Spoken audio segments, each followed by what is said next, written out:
Welcome to the Choralosophy podcast. My name is Chris Maunu. In episode 13, Choral Snobbery, I talked to Chris Maunu, who is a choir director at Arvada West High School in Colorado, and we have a great talk about some of the underlying unspoken biases that sometimes occur amongst members of our profession towards conflating teaching higher level students with being a higher level teacher or conductor, as well as how we evaluate each other's performances. Are your students starting to get the hang of sightreadingfactory.com?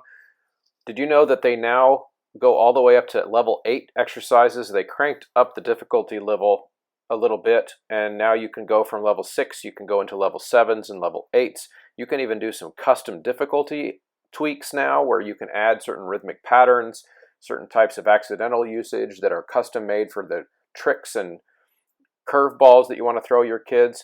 So head over as you're preparing for school to start next August to sightreadingfactory.com and use Choralosophy at checkout to get 10% off on that awesome tool for your students. Before we get to the featured talk in this episode, I just have a couple of disclaimers. If you're watching the show on the YouTube channel, I'm going to start using more and more recorded video from the talk so that you can see us having the conversation if you choose to watch the show on YouTube. For most of you, you'll probably be still listening to the audio, so this won't affect you. So I would just like to apologize for the gym attire that I am doing this interview in. Chris, my guest, Chris Maunu, is in shirt and tie, just trying to show me up, which I think is just hilarious, but I'm not a very formal person. So I'm not really making an apology. It's just another way for you guys to get to know who I am. I will try in the future, though, to look a little bit more presentable if I start showing more of these episodes on the YouTube channel. The other disclaimer that I'd like to offer is that I think it's about 40 minutes or so into the episode, I go off on a little bit of a rant about what I see as some perverted incentives in the choral profession towards earning the terminal degree, the doctoral degree in music. I think is some motivation that shouldn't really be there to earn that degree, in the sense that it is something that we've learned and we've been conditioned as we grow up as choral musicians, that people with that degree will be taken seriously and others won't. So what I want to make sure in this disclaimer is that that is not a criticism of any of my friends who are collegiate instructors or people who have doctoral degrees in music at all. The way I would say it is that I have a lot of friends who are very, very motivated by the academic content that they study when they get those degrees. They're excellent musicians. They are very good and are passionate about what they do. So I would say, when you hear these comments and hear this discussion that goes on later, just remember that. And essentially what I'm saying is, if the shoe that I am going to describe about midway through the episode does not fit, then don't wear it. I hope you enjoy this conversation with Chris Maunu. Okay, I'm here with Chris Maunu of Arvada West High School as the choir director there, and he was brought to my attention for the very first time on Facebook, like we meet a lot of our colleagues nowadays, and social media, which is, I think, one of the best parts about social media. But about a year ago, I came across an article that he wrote called Choral Elitism. And I don't know if I made up this term, but I think it went choiral, which is like choir viral. And people just kept sharing it and all that. So I just wanted to talk to him a little bit about that. So welcome, Chris. Great to be here, Chris. So I decided I want to take this, your title of Choral Elitism, and I wanted to up the ante, just up the stakes just a little bit, and call it Choral Snobbery. Is that fair? That would be fair. Yes. You're so polite. I want to be. Thank you. I want to be one notch less polite as we talk about this, because it's something that when I was reading it, I really felt like it struck a chord with me. So we'll get into that in just a little bit. But first, could you just tell us, for those of us listening that haven't met you or haven't seen your work, what's your whole life story in 5 minutes? Okay. Well, I grew up in a really small town in South Dakota called Frederick. I think there was 267 people in the town, and I had a whopping 12 people in my graduating class. So, Wow. huge population. And I didn't start out as a music major. I actually started out as a business major in college. I think it's probably typical small town mentality where you just want to get something practical and get a good job and so forth. That combined with choir just wasn't very cool in my high school, so I put all of my energy into sports and things like that. But I have to thank my mother. She was with me on registration day my freshman year, and she made me sign up for the Y'all Come and Sing choir at the Right. university. This is Northern State University in Aberdeen, South Dakota. Yeah. And so I joined that choir, and never before had I been around so many people who were just unapologetically enthusiastic about singing and about music. And so that was really life-changing for me. And so I became a music major that second semester and never turned back. Wow. So a couple questions then, because Sure. that's interesting to me. So did I get this right that you didn't do choir at all till college? Well, I did choir and band, but I sort of did sports as a way to apologize for Okay. doing something as nerdy as choir and band. Right. It was your It compensation. was my compensation. That's right. So Okay, I gotcha. it was never even a real possibility for me, growing up where I did and the experience I had to become a music major in college. That was so far off my radar. Right. So going to college was just really transformative for me. And yeah. And what part of South Dakota is that? Is it The- Frederick? Is that what you said? yeah, it's the northeastern part of the state. Okay. Think, a lot of farmland and, Oh yeah. Both of my parents are from South Dakota. oh, wow. So Okay. I've got, in fact, there are quite a few Munces that are related to me in Aberdeen. Okay. So my grandpa lived there for a while, so I know that part of the state pretty well. And I can picture actually how exactly what you just said, which would be that the challenge of visualizing yourself as a choir director would probably just not even pop up. It wouldn't even be Yeah. like Right. it wouldn't even be something you'd be discouraged from because no one would ever talk about it. Like, Absolutely. Yeah. it would be, yeah, that's an interesting thing. So from South Dakota, you did your undergrad there in Aberdeen. Is that right? Did you finish Yep. it all the way through there? I did. And then I went to the University of Nebraska and I actually studied vocal performance Okay. there. So I studied with William Shomos, who has become just a wonderful mentor of mine. And I sang in Pete Eklund's ensembles there Yeah. as well. Okay. And then moved to Colorado, and I taught 1 year of middle school, which just about destroyed me. And then I I shouldn't say moved to the high school in the area. Okay. Well, of course, yes. Middle school choir directors are saints, as I Oh, like to say. absolutely. I know if you're going to do that as your job for a long time, you have to have like I don't know, some special set of skills and moral fiber that Yeah, for sure. I don't possess. So all right, so why then Colorado? So were you just like, and I'm going to move a little bit further west, and that was the next state, or what brought you Sure. there? I mean, I think I had gone through a period of time through college and grad school, knowing that I wanted to move to a bigger city, Okay. so that there'd be a larger program and things like that.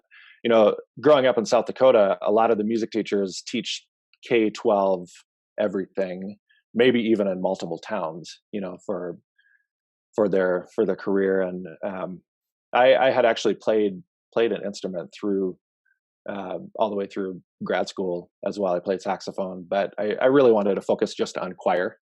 And so, yeah, and I happen to know some people in the Denver area and moved out here and started teaching. That's crazy. So I'm keeping score in my head, by the way, of all the different similarities that we share. So Oh, okay. our initials are the same. Mm-hmm. Our first names are the same. We both teach high school. We have ties to South Dakota. This is interesting, and so I'm just kind of keeping this running track in my head. That's great. So go. Let's jump right ahead to. And I'm sure I'll have more random questions as we go, Sure. but let's jump into this article that you wrote. And by the way, first tell us where people can find it. Where did you house this literary work? Okay. Well, I have a blog I've recently started called Choir Thoughts, Mm-hmm. and it's at choirthoughts.wordpress.com. choral.com. I guess. And that's not THOTS. It's THOUGTS. Correct? Yes. Okay. So we might have teens listening to this, and so we right. want to Yes. make sure they know which version of the word. The full English spelling. Yes. Okay. Yep. So you've got this blog, and you wrote was the Choral Elitism one? Was that your first? That was my first one, and it actually started before I wrote this for our local ACDA newsletter. Okay. And it was actually a shorter version of at that time, and then I wrote an expanded version that I posted to this blog, and yeah, that's how that came about. Well, and that's interesting because I feel like that's how a lot of blogs start, actually, and this show, this podcast started. I feel like a lot of them start with somebody has an idea that they're just really passionate to express, and so there's that one catalyst idea. Yep. And then that gives you a platform, and it gives you an excuse to talk about other things. So sure. I guess the reason I'm asking that way is, what was it then that made this topic of, as I called it earlier, choral snobbery, and you called it choral elitism, what triggered that as your catalyst? Well, I have to say it was probably the 12 years or so leading up to that point of my career.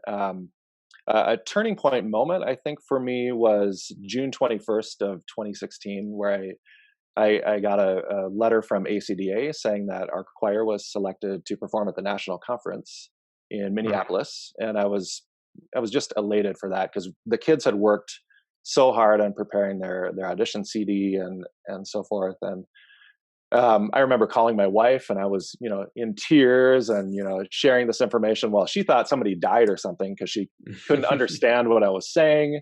I'm like, oh, we made ACDA, all this sort of stuff. So it was about 2 hours of just pure elation and joy and excitement for the kids and so forth, followed by about 7 or 8 months of fear and panic and anxiety, stress, high blood pressure, comparison,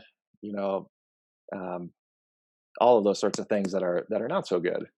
And I had to go through some therapy myself, just trying to figure out how to process those emotions, because we had to go through with this performance. That was sort of a requirement when you when you accept the invitation, So it wasn't until about February that I finally started to get things into perspective again, and like, hey, this is about the kids, and it's about an opportunity to perform for people who will appreciate all of those fine details of what the kids have been working on and all that stuff. So when we got to the conference, it was a great experience, and the kids had a wonderful time, and so did I.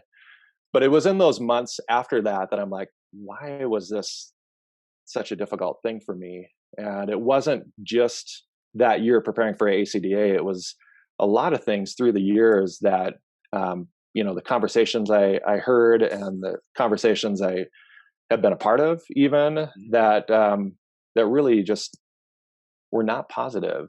And I think it was that ACDA experience that sort of just brought a lot of those memories and feelings and things to the forefront.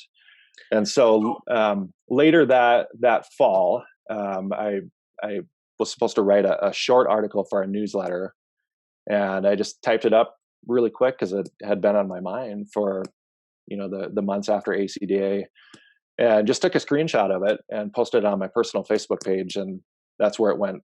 What was the word you used? Choral. Yeah. Well, I figured that, like, if videos and if media online goes viral, then, like, say on YouTube, then we're talking about like pop culture, millions of hits, all that. So I decided to make up a term, choral, which is like, tens of thousands of views. There you go. Yeah. Or whatever. Because of course we're like, nobody can be famous. Like even Eric Whitacre is only choir famous. Right. So I think we need our own category of media exposure. So I think I made up that term. I don't know. I've yet had anyone yet. Well, you better trademark it quickly. Choral TM. There you go. It's on the record.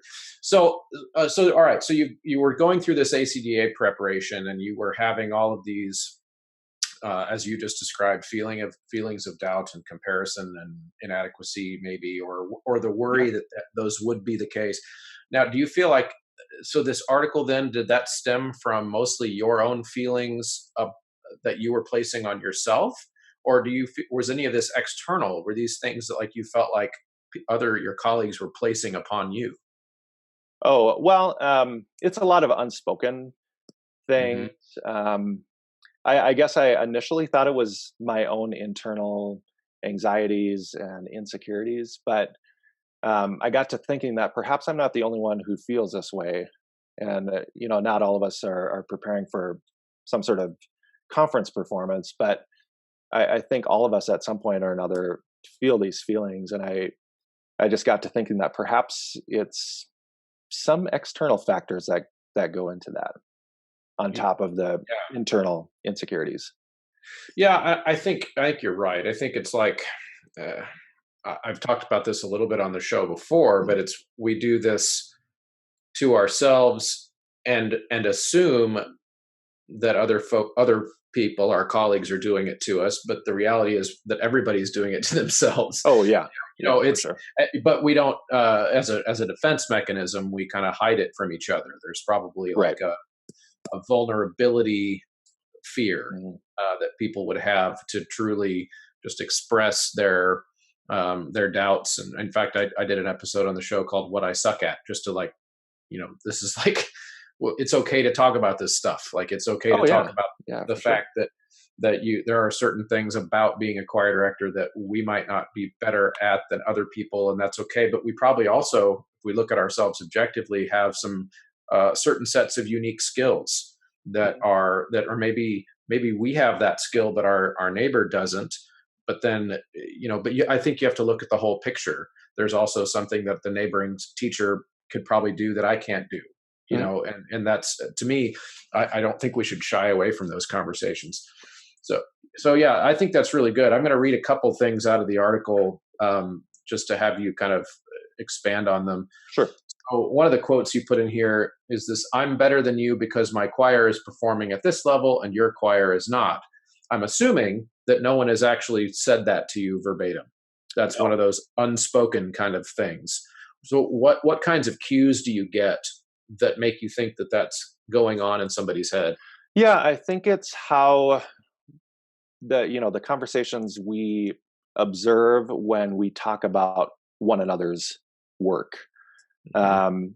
If we're in a performance or watching a performance at a festival and then it gets done with, and then the colleagues kind of gather outside and start tearing it apart, or maybe it's a body language thing, or I think I put in the article something about, oh, you'll get there, you know, comments like that, which was said to me at one point earlier in my career, and um, so yeah, it's in the subtext, I think, of conversations and body language and what we observe.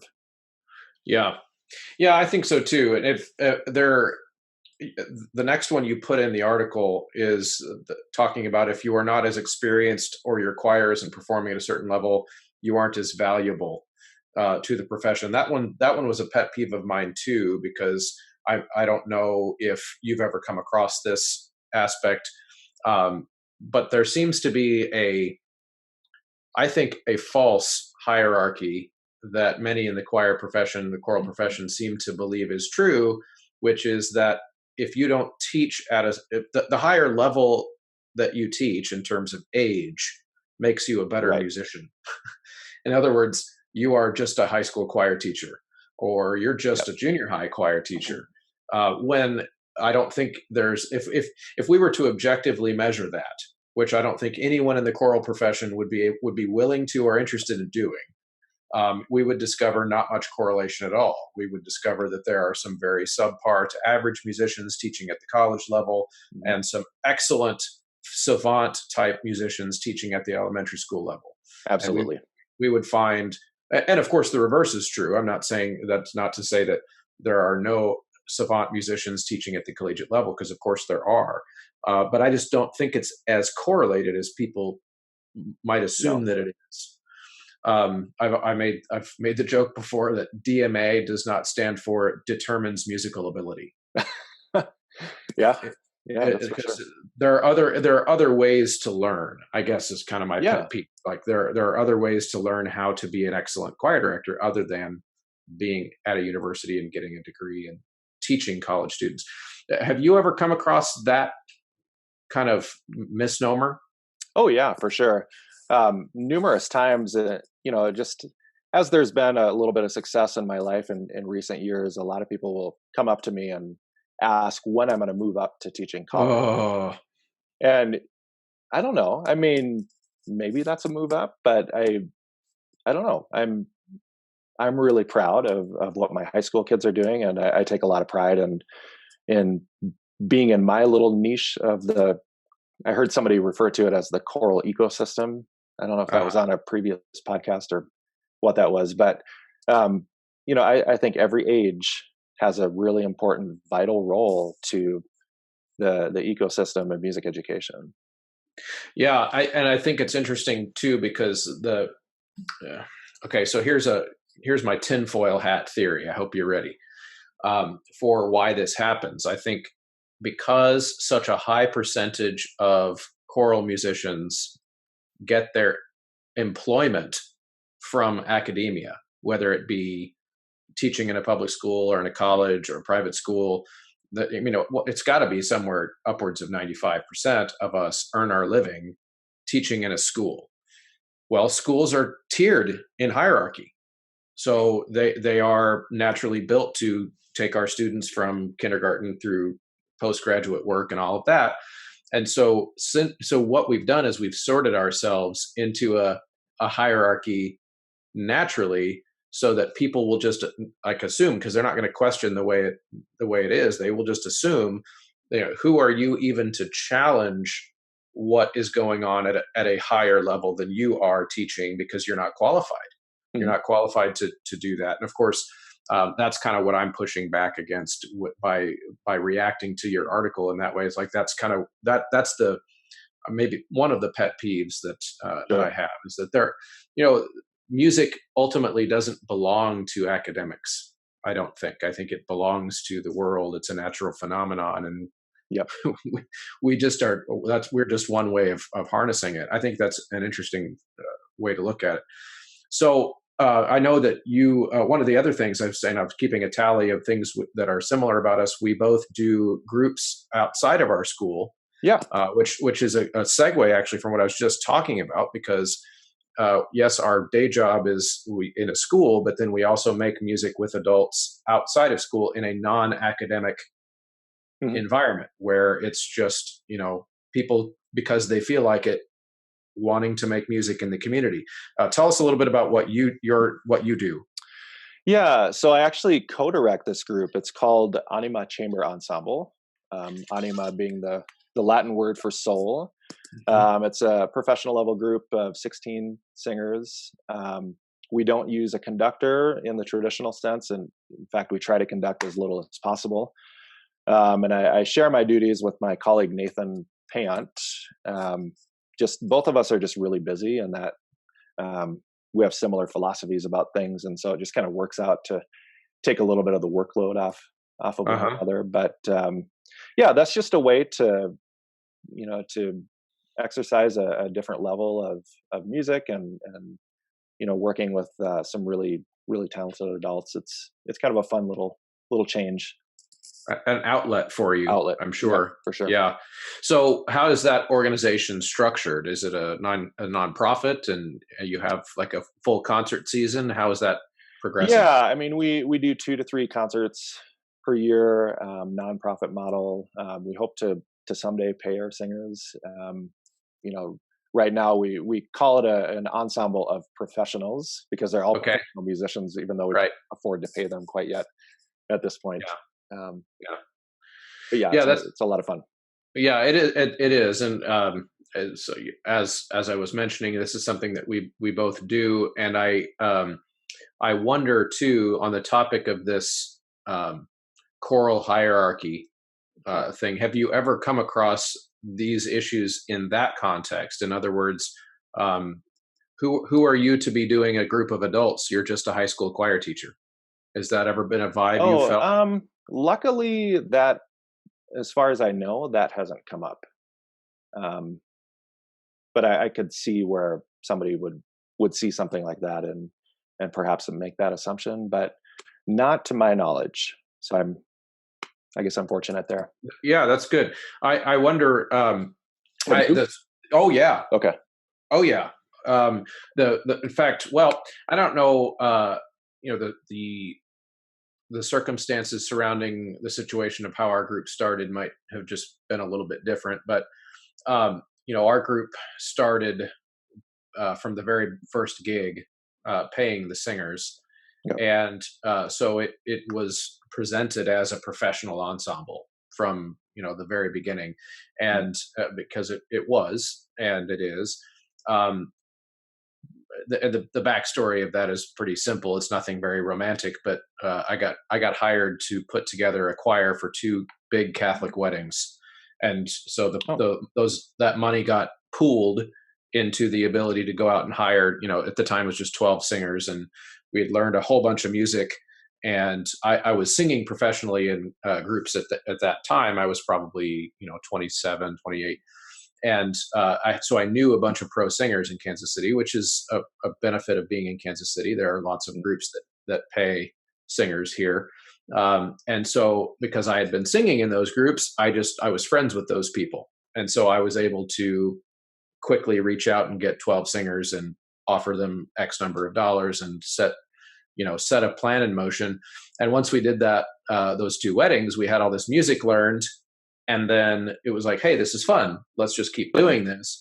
And so the reaction, I think, the reason I say that I feel like I've seen that attitude would be from one interaction that came early on in that process, where a person who really liked the work that I was doing at a convention thought it would be a really good idea to introduce me to a couple of the collegiate directors that I won't name, and was really excited. And he said, hey, I want you to meet Chris Munson. He's directing a professional group now in Kansas City. And the reaction I got was verbatim, first a scoff, and then an eye roll, and then well, that's ambitious, and then walking away. wow. That was the reaction that I got. And really, it's been an interesting journey ever since then. I think recently, the group has gotten more attention, so it's been easier to kind of sell the music making itself, Yeah, sure. rather than just the reputation. But one of the things that I think does come up for us, and I don't know if you've ever seen this, but in the act of trying to get funding, because when you do pay the singers, you have to constantly be fundraising, like Right. constant. Is that I think that is something that has hurt our fundraising ability. Is that the director, me, is quote just a high school choir teacher. It makes it harder to sell Yeah. or organizations on funding you when they're not putting their money behind a name. Mhm. Like somebody with a doctor in front of their Oh, name, sure. Yeah. or whatever. And so I think that is a reality that I have to fight against. And I just wondered if you'd yet come across that. Yeah, not to the extent that you have. We're pretty new. We just wrapped up our fourth season, Hmm. so you know, still getting into it. But I think we've made a splash in the Denver choral scene, and really excited to see what comes of it. Yeah, that's awesome. And I hope that as you get to the point where you are um, I'm assuming, have you written grant applications and all of that? Working on that, yeah. Yeah. So Yeah, that's one of those things. That's about when we started hitting that pushback, was when we started oh, applying okay, for real grants. okay, Just because it's the people who read the grants, like the ones who make the decisions about the funding, they don't know intimately the quality of the music they're evaluating. Like right, right, they're blue hairs or whatever that are sitting on these boards of bigger foundations, right, and they care the most about what it looks like they're giving the right. money to. Right. So, just a word to the wise, since you were All right. a few years ahead of you, We'll look forward to that. figuring out like how to make the organization look like it's an extremely well run, well organized Sure. community, has community support behind it already. That kind of thing is huge. Mm. But we've gotten off topic just a little bit. So let's get back on to the topic of the article. Okay. I told you I'd take you on tangents here. Yeah, that's okay. I want to go back to the when are you going to move up to teach college question. Because I've gotten this also, and why does that bother you? Can you tell us a little bit more about why that kind of question bothers you?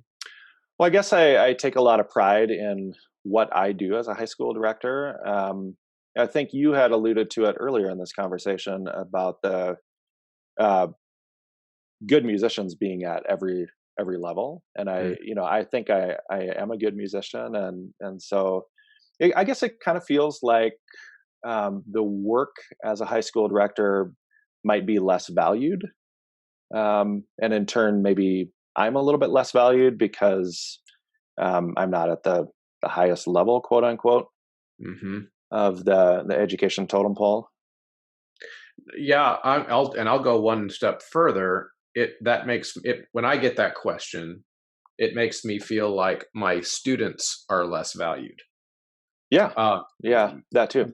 That here's the thing. Here's why it's tricky. I think when people ask us that, they're meaning to compliment us. Yeah, right? Like they maybe see something in us, like, oh, you're doing some really good things, Right. You want to go up and teach college. Yeah, they're trying to compliment us. The problem is all of those things you just said, but then the other aspect that I think of it is, so my students at Lee Summit High School don't deserve an excellent teacher. Like why would you assume that a person who becomes really, really good at teaching high school kids should leave? Mm-hmm. That's where we want those people, and so what worries me is that if that attitude is so pervasive that you see it and I see it, and I've talked to dozens of people who have seen those same types of questions come up, is what message is that sending to the choral profession at large? And to me, I'm worried that sends the message that maybe some unnatural incentives towards going to get that doctoral degree and trying to teach at the college level, and oversaturating that part of the hierarchy, because people might be doing it not because that's really where they want to teach, but because they feel like that's the only way to get people to pay attention to them / value them. Yeah.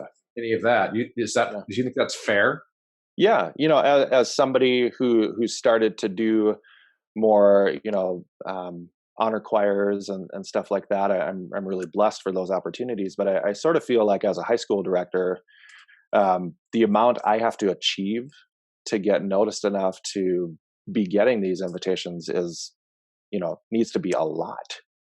Yeah. Just to sort of, again, to compensate for the fact that I'm a lowly high school director. Right. And you don't have doctor in front of your name. Right. Exactly. Yeah.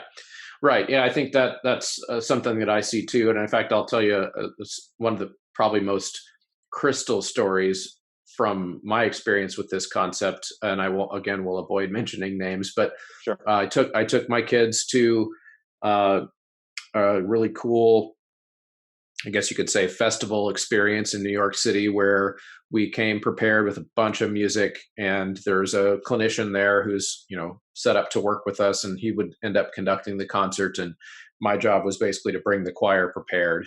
Sure. And it was a concert essentially of our 85 or so of my kids, and then about 25 kids from another neighboring school. So the bulk of the choir was my kids. Sure. And the clinician, after the first 2-hour little introduction rehearsal, we decided to go get food in between the first rehearsal and the second rehearsal. And we sit down at the table, and the very first thing out of his mouth when we sit down is he looks at me and he says, "What the hell are you doing?" And I was like, "What are you talking about?" He goes, "High school kids don't sing like that. You shouldn't be teaching high school. we need people like you teaching at the college level. Mm. And my first thought was, wow, that's really nice of him, but also not nice at all.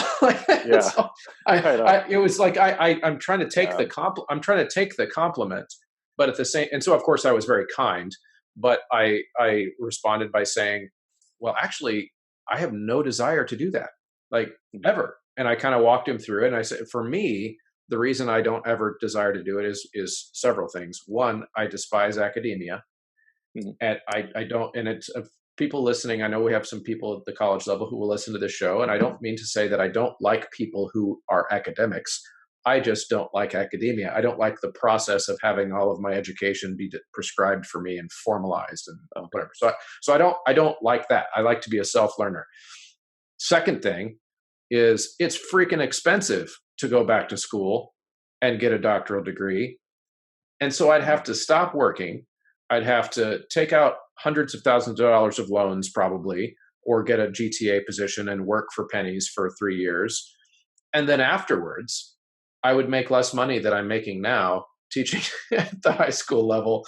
So, Wow. and then if you factor in the fact that I get to do Contra and have that outlet like you described with your group, Sure. where you Yeah. do like this really high level music, I'm like, okay, so why would I do this?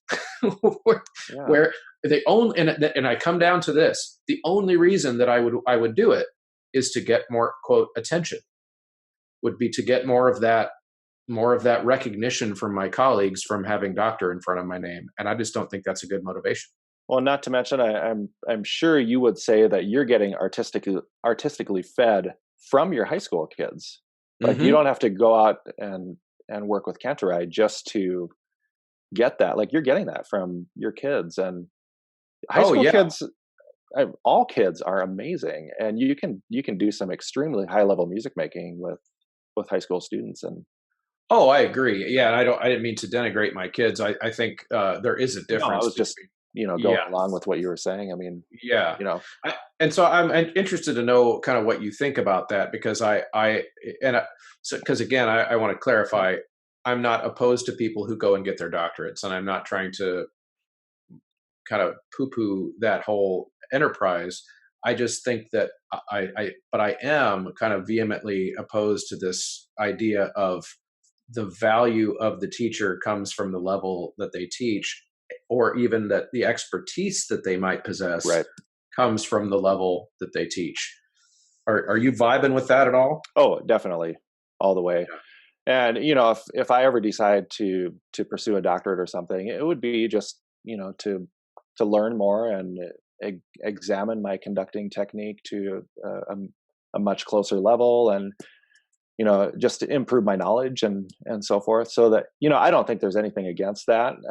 But I've really enjoyed um, being a high school teacher.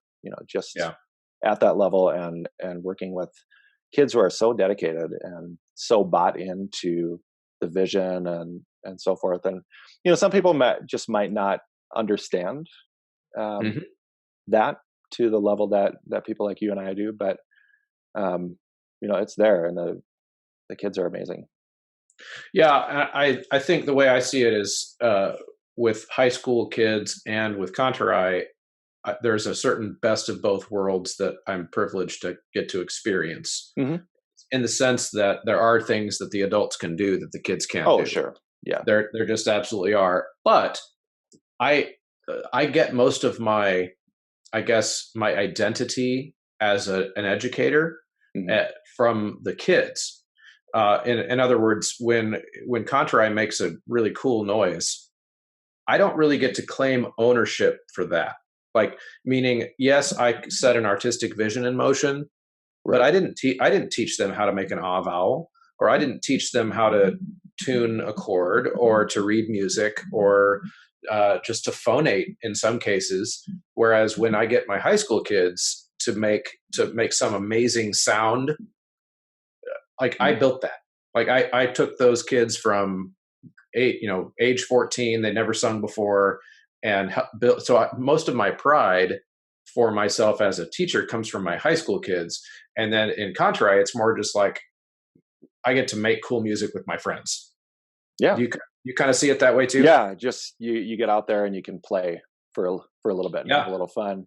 Yep. As a high school director, I think at a lot of the younger levels, there's that investment of time and energy and all of that work that goes into, like you said, creating that. And I don't know, it's really cool. Like with sight reading, for example, a lot of my kids come to me and they don't even know what they're looking at when they pull out a piece of music. And then to see those kids make all state choir a couple years later, I take a lot of pride in that. It's a really, really neat thing as a teacher when you see students make those great strides. That feeds me as much as anything artistic or Yeah. solely artistic. It's absolutely true. It's like almost like some kind of nerd pleasure to get to just watch them, Oh yeah. like watch them figure it out. Mm-hmm. And for me, teaching high school is my dream job because of a lot of the factors that we've already discussed. And they can make music at a very, very high level, Mm-hmm. but they get to do it also while they're figuring out just like how the world works and who they are in their kind of their first stage of even thinking about who they are as a person. And we get to watch them figure all that stuff out at the same time. And when kids get to college, for example, a lot of that work has been done. They, not to say that you don't keep changing when you're in college, because of course you do. But that maybe there's a connection for me between that puberty stage physically, but also mentally, where they're kind of coming alive and coming out of that hormone-driven fog of junior high, where they don't even really remember. Like, I don't remember junior high. Do you remember junior high? No. I remember my early childhood better than I do junior high, and I remember high school. But my junior high years are a fog, and I've heard lots of people and psychologists even talking about that. Whereas in high school, after they come out of that hormonal change, like their whole brain wakes up, and and I love being with them. Yeah, sure. When that happens. I'm just going to take a quick break to remind you that if you feel like you're getting a lot out of these episodes, you can, for the cost of a coffee a month, subscribe to the show on Patreon for as little as $3 a month and get some Patreon-only content, including some outtakes from some videos and some special episodes that are not available on the channel. So head over to patreon.com/choralosophy. If you choose to go in at the $5 a month level, you will get a Choralosophy t-shirt as well as the content that's available there. We even now have a $10 level, which will allow you to have some ad time on the show for future episodes. For only $10 a month, you'll get a spot on every single show. Now that the show's being published 3 times a month on CoralNet, that is a win-win for everybody. Another win-win is heading over to ryanmain.com and checking out some of his awesome scores and arrangements, original compositions, just perfect for your choir as you're getting all geared back up for the fall. So I encourage you to head over to his site and see what it is that you can use of his, which is fantastic stuff. And you can also get the win-win by entering Choralosophy at checkout to get 10% off on Ryan's stuff at ryanmain.com. I feel like us as educators, it's not just to teach music. I mean, I think that's a big part of what we do, and that's why we enter this profession. But there's this part of it where we're teaching them how to become human beings. Again, what you alluded to with finding their authentic selves, and that's become a big part of my choral philosophy too. I feel like there's strong correlations to how the kids sound if they're more in touch with having developed that sense of vulnerability and that courage through that, as well as figuring out who they are and being comfortable with that and being okay with that. So that culture, I think, even creates a stronger choral sound. We're probably getting off topic here, but no, it's great. It's great because, in fact, it ties really nicely in with the next thing I was going to ask you about from the article. But it's great, perfect. You're a pro. I think with high school kids, you say you've been teaching at the high school level for 11 years. Is that right? Well, when I wrote the article, it was 11 and a half years, but I just finished my 13th year. Oh, okay. So yeah, in that neighborhood. All right. So I'm sure you've now been teaching long enough to where you've got these, former students who are, they're off in college or they've graduated from college. And I don't, if you're anything like me, I've heard from so many of them over the years that talk about how, I mean, it's like an epidemic that kids leave my program and they go join a college choir. And I almost always hear griping and whining from them about how it's just not the same. Yeah. And I think, and it's not the same from that vulnerability standpoint. They don't know the people. They don't trust them as well. So it's socially, like, they might sound better if they're at a really good college program, but they don't have that same feeling of connectedness. Mm-hmm. Yeah, and that's a really special thing, and I think that drives the program. It's why people want to be a part of that. They want to be a part of that special community and so forth. And not to say that there's not college programs out there that have that same thing, but I think the challenge is that a lot of times you don't have as much rehearsal time, as much time together, right? And then maybe you might be majoring in something that you only have time for the choir that meets like in an evening once a week or something like that. So oh yeah, no, I agree. And it's definitely, I'm glad you said that, because it's not the college choir director's fault that it's that way. It's different. Like when you're in high school, you choose choir.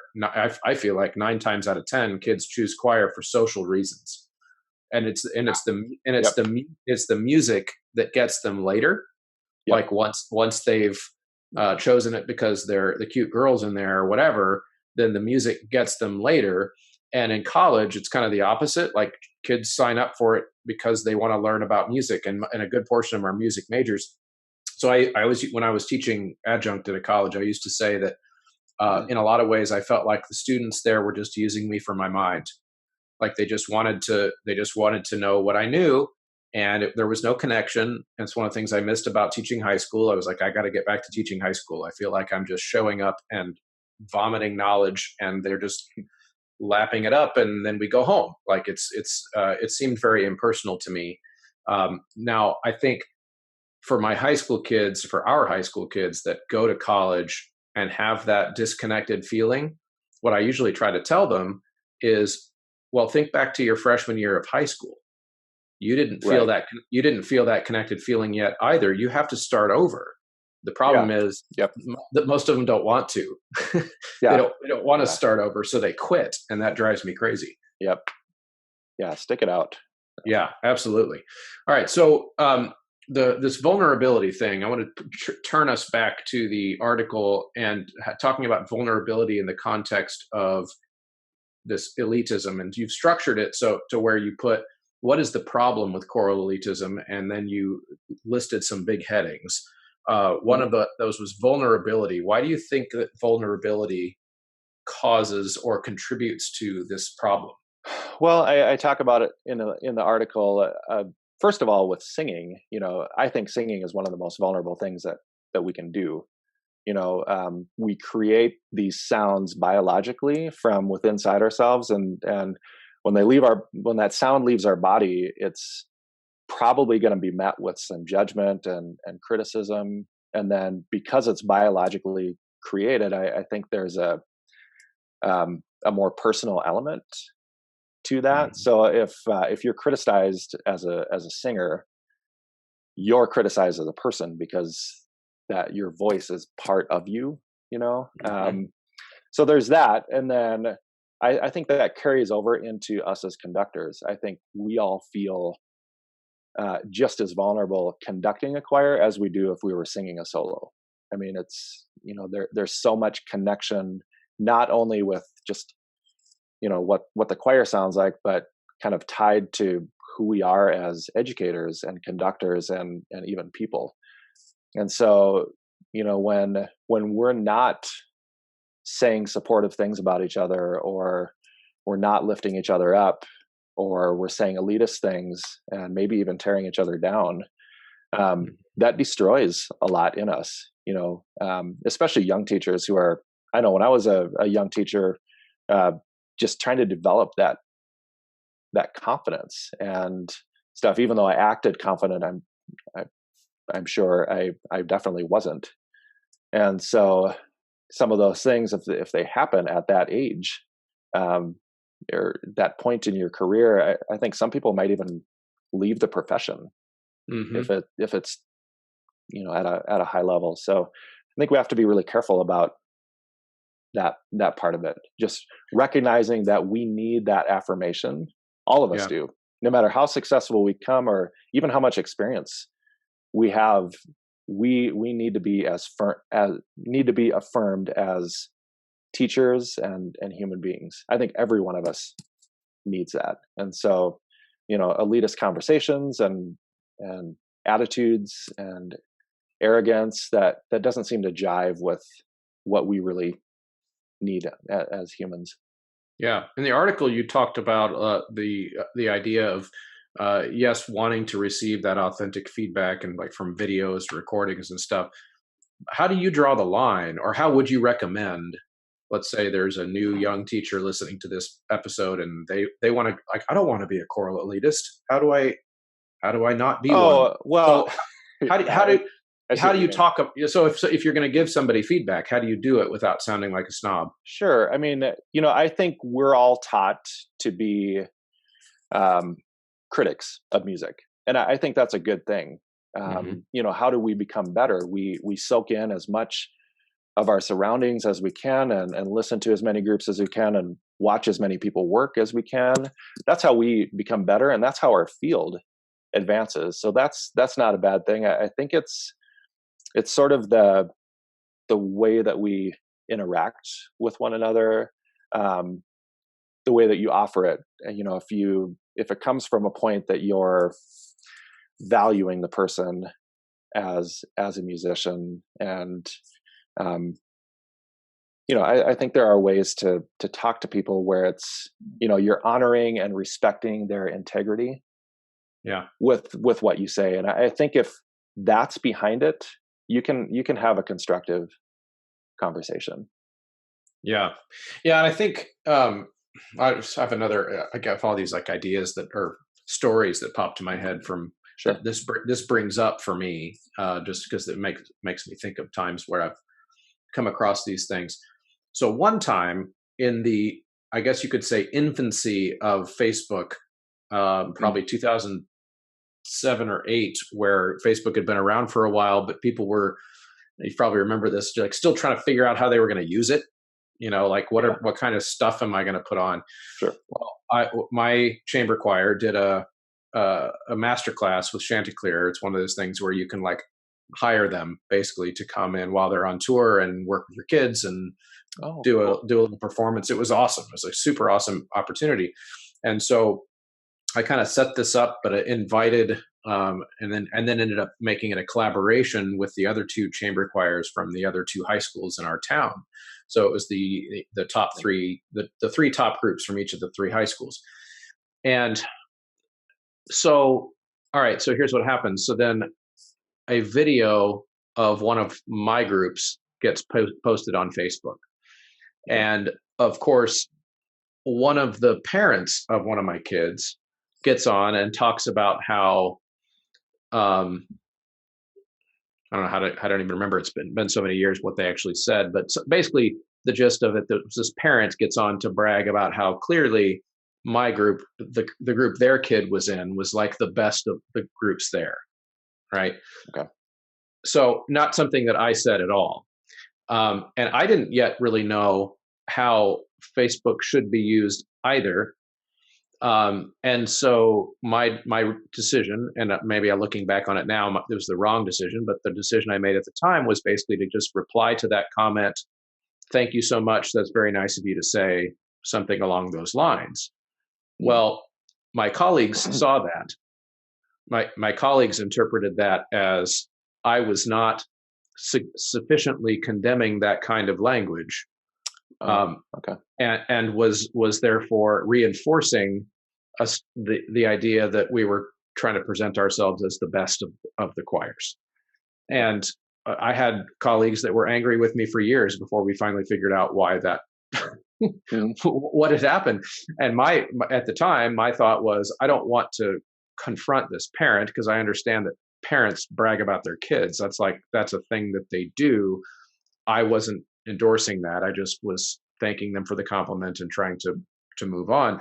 And so I guess I tell this story because like if so much of our work is shared on social media, and I think we have to learn now, as in this brave new world of sharing stuff, that that sharing it should happen in the sense that we do have to promote what we do if we want to be relevant in the community. But at the same time, we have to give each other maybe the benefit of the doubt and be very careful with the types of things we say about the work. Do you think that? How much do you see? Are you talking about our own work if we were to share something, or? Yes, and being sure to compliment each other's work. Right. Because I think that goes a long way to even just saying, like, if and when you do share something that's your own work or your kids' work, right? In the case of the high school kids, high school teachers, if you are, I think, equal parts figuring out ways to pump up your colleagues, to pump up the work of your neighboring schools, those types of things, so that, which I agreed with this part where my colleagues were frustrated. It was a misunderstanding in our cases where I didn't really mean what they thought I meant, but I agreed with the I think the main premise of why they were frustrated, which is choir's not a sport. We don't need to be like our football teams who rival each other and have to beat each other. And we can teach kids that in certain scenarios, that type of competitiveness is good. But then in other scenarios, like in music, which is an art, that we don't need to compete with each other. Right. Yeah. I mean, I think we should share one another's work. I think we should share our own work. I know to me, when I open up my Facebook newsfeed, I see a lot of political discourse and, stuff like that, cultural, people disagreeing about things politically. I don't know. I like to see things related to my field, and I think it's great. I mean, the other thing is that success is measured so differently for everybody. Yeah. You and I are really blessed to have big choral programs that, our top ensembles can really create some high level artistry and so forth. But at the same time, I am thrilled if my freshman men's chorus like all matches pitch one day. Yep. And if somebody, we all know that feeling. If somebody gets on Facebook and like shares that, awesome. Because we can all relate to that feeling. So, I think it's okay that we recognize that success is different for everybody. And then when you're seeing something, maybe on Facebook, chances are it's probably the best thing that they have that they're posting up, if it's a video or a recording or something like that. I think the tendency might be to compare that to what we're doing. And the majority of our job, we're not working with our top group. We're working with our intermediate groups and our beginning singers and stuff like that. So it's sort of like, I don't know, the Instagram when you haven't put your makeup on yet and you're comparing, yourself when you just got up in the morning to somebody who, has taken 3 hours getting the perfect shot, right. That sort of thing. Yeah, I think that's important. That's an important way to look at it. In fact, I kind of going back to the topic of social media and how we choose to use it being an evolution, to my story from 2008-ish, where people didn't really, heck, I remember I'm old enough to have started teaching when kids were on MySpace. And this is a true story. I once got on my MySpace page and saw one of my students sitting on the toilet peeing. Wow. It was horrifying. And the reason that happened was because back then with social media, people put stuff up not thinking that anyone would see it. Like they assumed that only people who they tagged and stuff would see it, and if they like interacted, there was no awareness that like I might just turn on my computer innocently and see one of my kids and just sitting on a toilet with a middle finger up at the camera, like at a party. And then, of course, so long story, not an important story, but whereas we've evolved to the point where now, I think, yes, you're right. Most choir directors still put kind of the best stuff up. But what I've started to notice, I don't know if you've seen this yet, but I've started to notice some teachers putting up more like real life, everyday stuff, which I think is really good because I think that's a positive step in using social media to kind of tell our story as teachers. And what we do is to maybe put up your seventh grade choir who's never sung before, and the thing they figure out how to do is all clap the same rhythm at the same time. That's awesome. Cool. Because what that starts to do is that I think that might start to break down our idea that everything we post about our choir has to be the Instagram version. Right. Of absolutely. that, which I think is good. So bottom line, how do you see us as solving this? And I know you wrote about a lot of this stuff in the article, but of course, this being a podcast, I want us to kind of flush it out as much as possible verbally. So for those I will put the link, by the way, on the website to the article, but sometimes people like me, we listen to podcasts while at the gym, so we don't have to read articles. So how do we solve this? What is your vision for solving this problem? That's not easy, but I'm really encouraged by the amount of conversations that are just happening, healthy conversations that are happening around this topic. I thankfully people have been emailing me and Facebook messaging me about where this article has gone. It's been passed around in band and orchestra groups and jazz musician groups. I was even contacted by somebody who's not even a musician, and somehow a friend of his passed it along, and he was really, really inspired.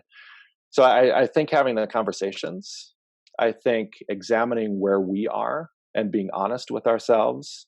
I'm the first to admit that I've been guilty about having those conversations and being elitist, and I'm trying to work on that in myself. I think knowing that there's room for all of us in this field, that success isn't a part of a pie where you have to, if somebody grabs a piece of it, then all of a sudden we have less chance of getting it. So I think elitism isn't always somebody looking down at somebody else. It's feeling insecure about somebody else doing something good and feeling like that's not a good thing, because then maybe we don't have that success coming our way. But I think the cool thing about choral music is there's success for all of us out there. And I think that's the reason that we shouldn't feel threatened by others when they're succeeding, and we should feel like we can succeed, all of us, and do amazing thing. I think a lot of it has to do with our mindset. When we're in a performance as a director, what are we doing? Are we just waiting for the choir to screw up so we have something to make ourselves feel good about or talk about with our colleagues later? Or are we listening with a critical ear while allowing ourselves to be inspired?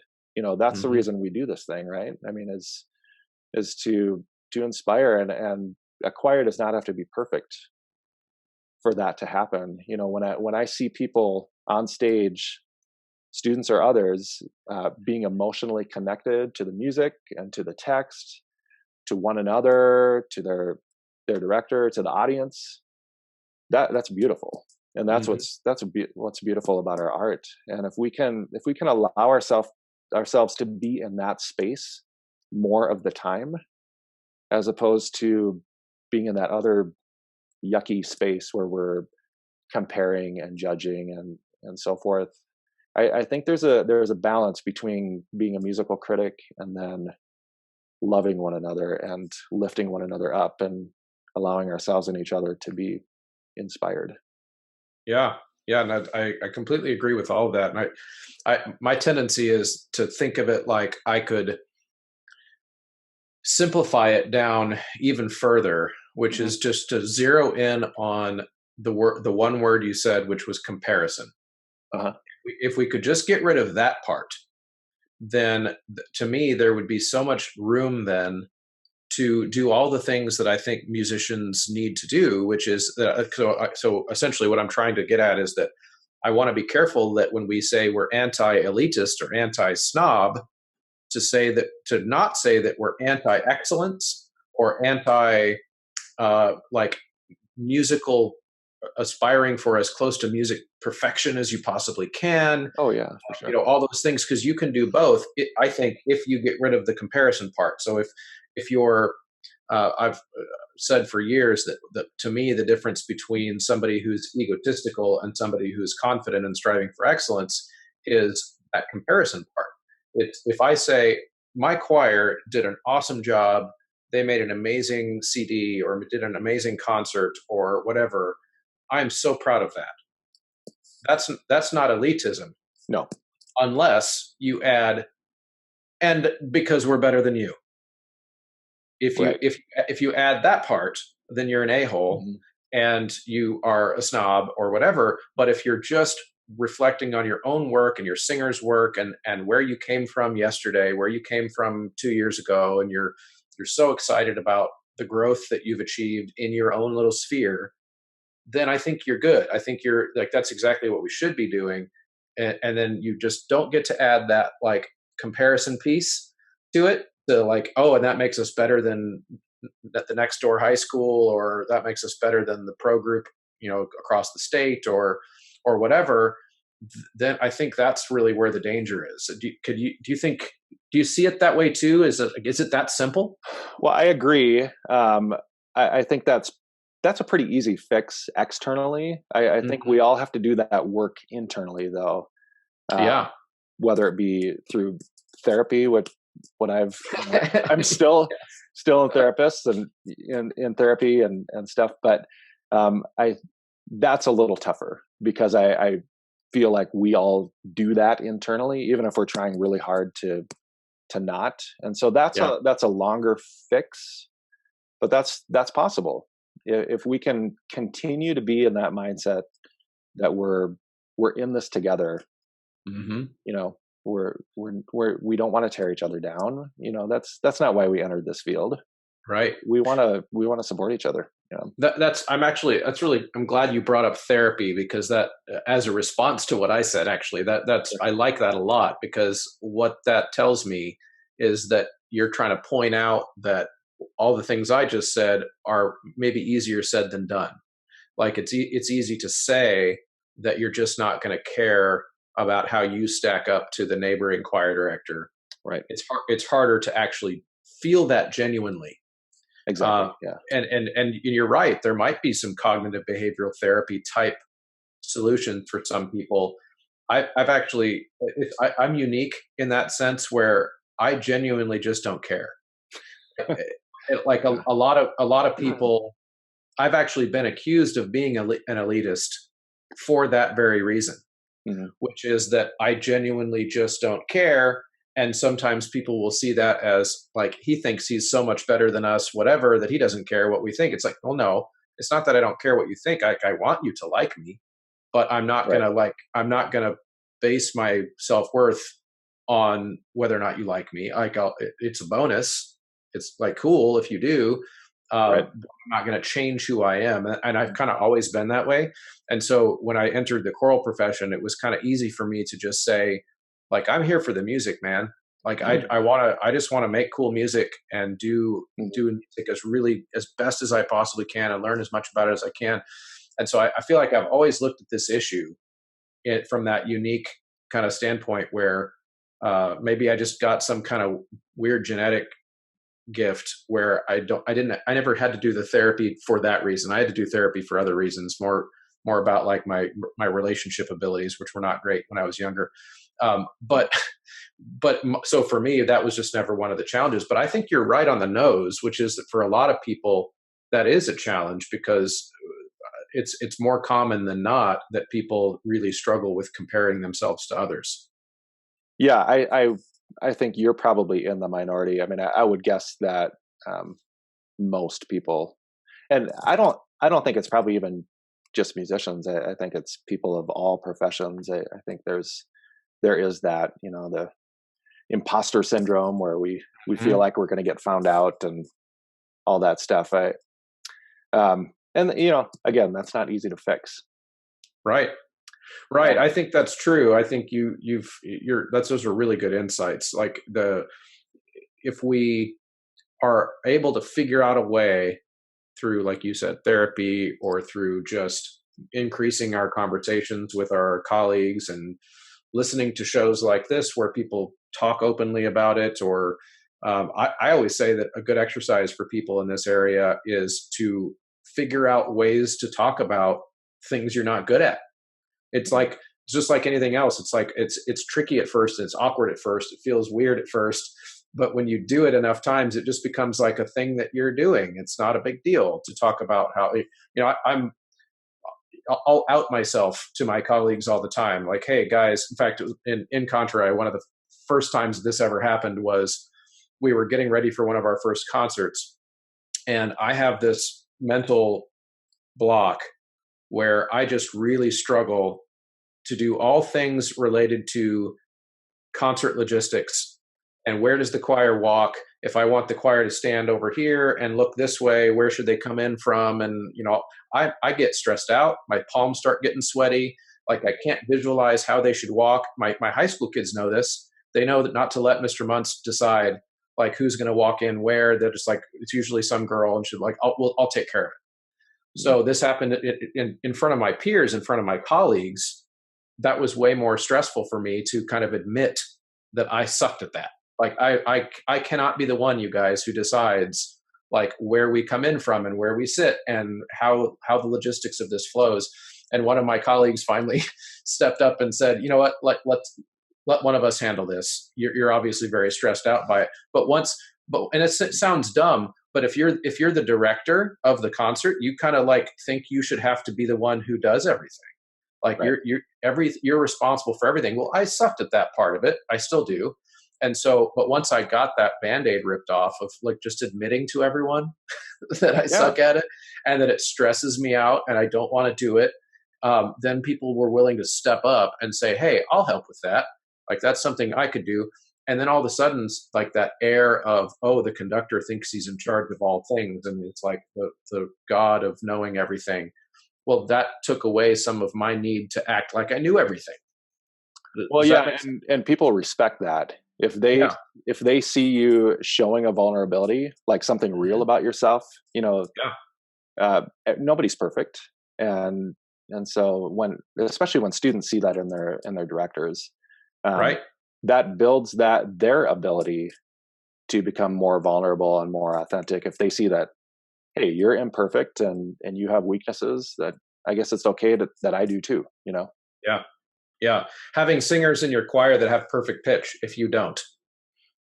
That's another one. I remember I had a kid in one of my high school choirs whose perfect pitch was so advanced that she could hear like, we're 4 cents flat, like just ridiculous, ridiculous level of specificity.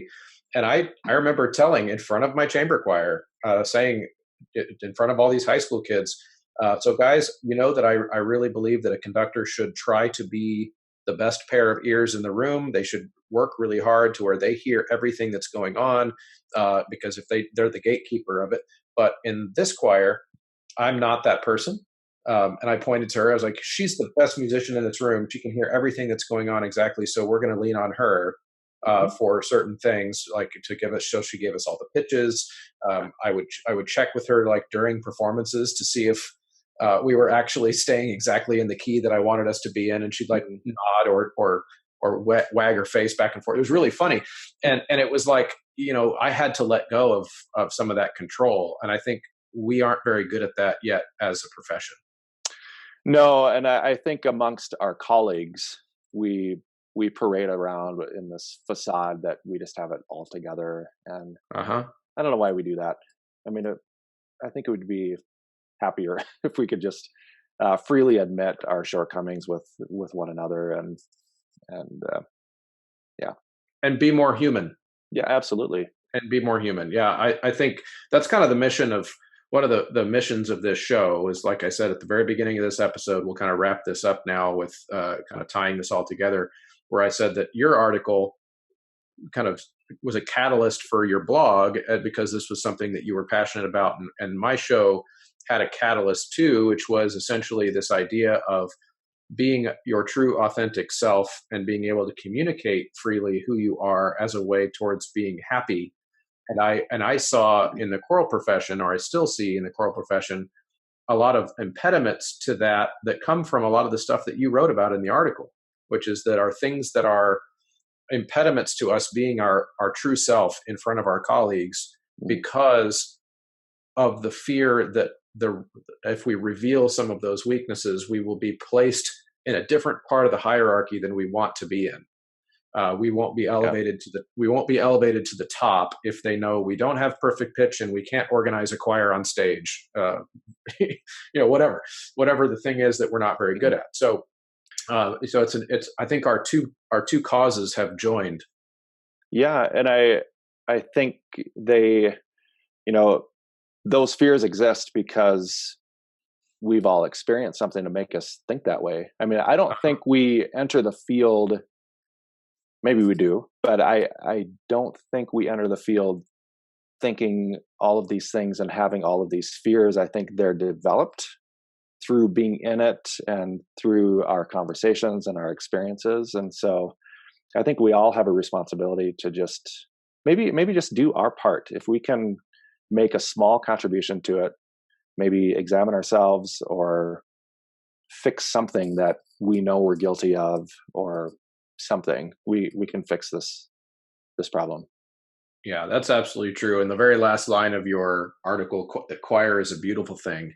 It is one of the most beautiful things we have, and we have to do everything we can to keep it a safe refuge from all of the negative in our world.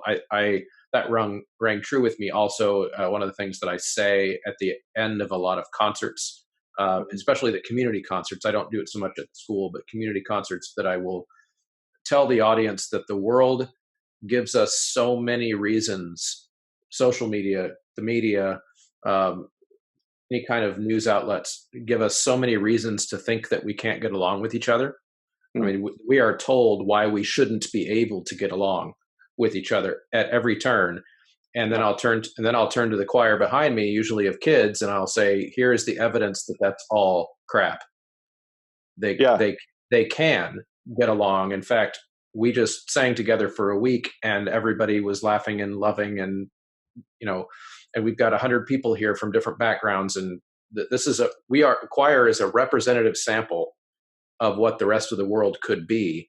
And I think that you are dead on the nose, that as directors, we have to be an example of that within our own profession, or else we're not going to do much for our kids.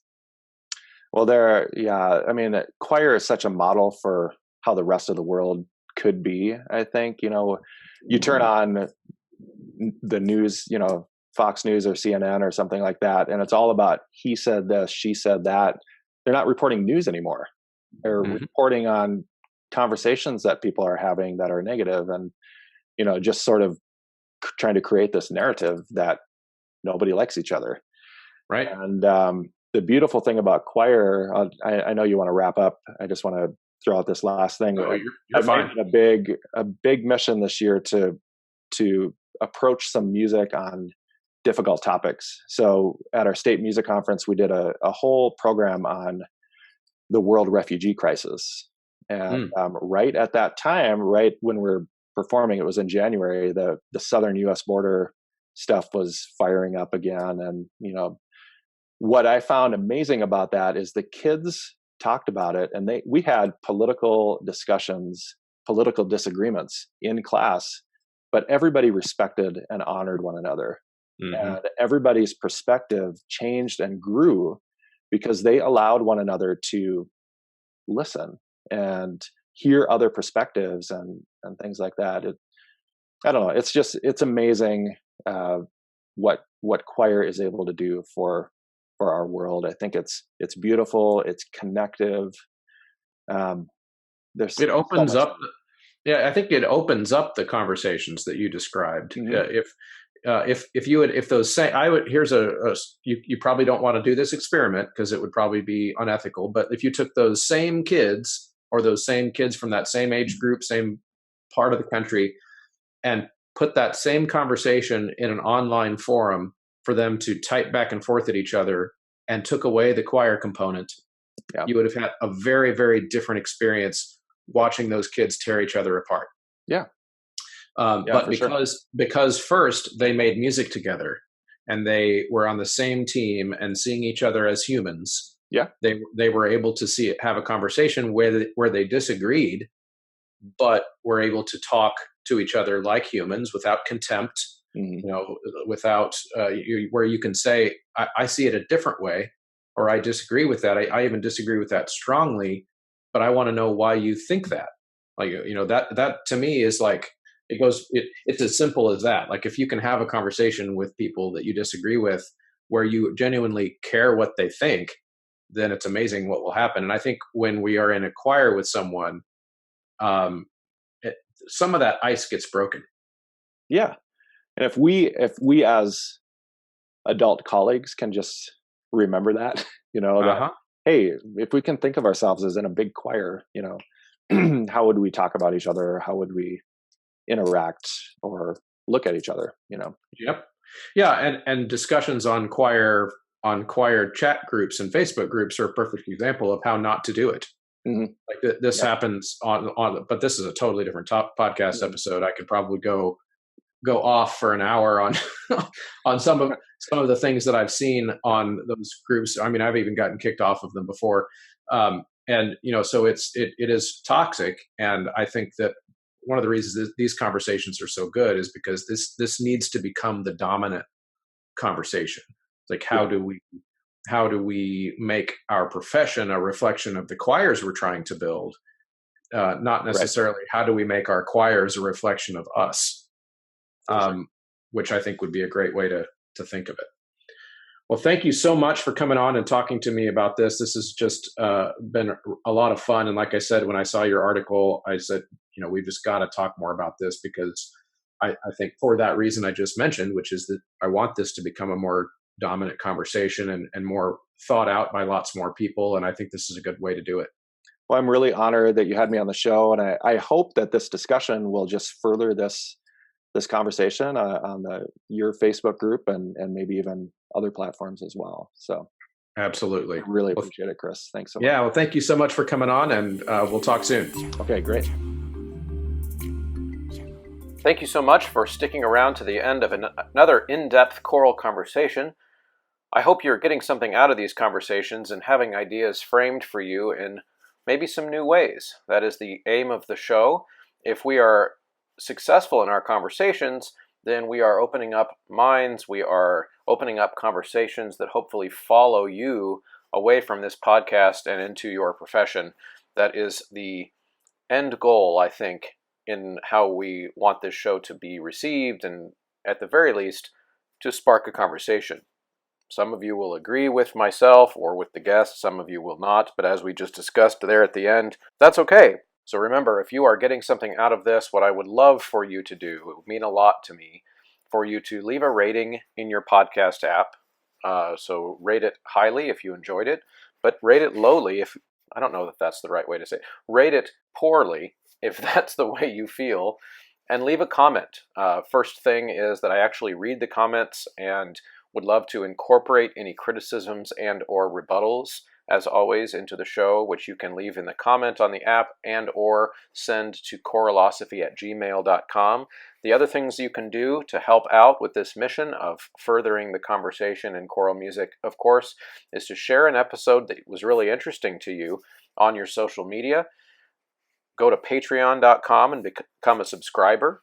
My goal there, and nobody's jumped onto that, but that's okay. I don't really expect that to happen anytime soon. But the goal there on Patreon is hopefully to get a small group of people who are willing to chip in $3 or so a month to the point where I can afford, as you all know, choral directors, we are not rolling in it. So I'd love to be able to afford to promote the show and pay the advertising costs on Facebook and on Instagram and on Twitter, so that I can get the word out about the show with more efficiency. That's the goal there.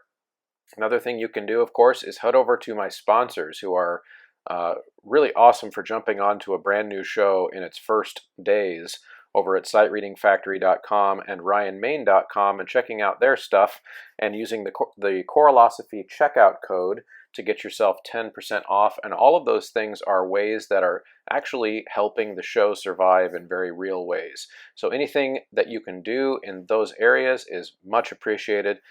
And in the future, just keep listening and keep giving us some feedback. Thanks a lot. Talk to you soon.